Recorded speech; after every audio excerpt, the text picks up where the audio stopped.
We're going to dig into theories of public education today.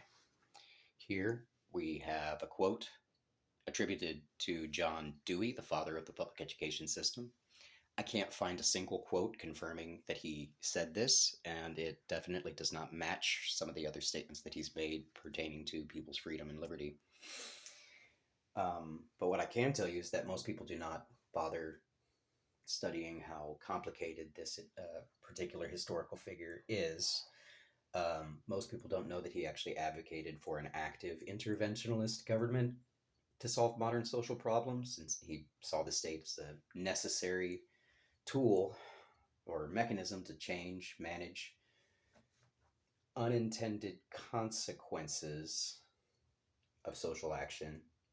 So his so called progressive vision of universal education and shaping a citizenry for democratic deliberation actually favored state sanctioned experimentation and control in order to achieve its goals of social welfare, morals, leisure.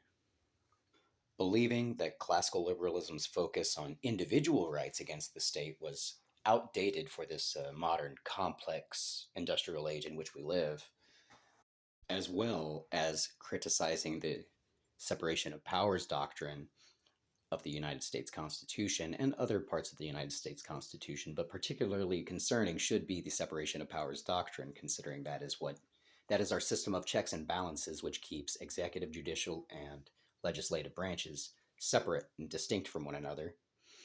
His methods actually strengthen collective and governmental action over social and economic affairs.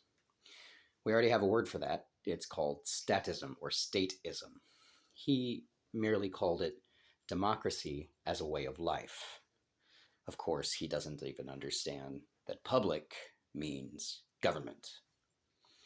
So when you see public education, remember, that means government education.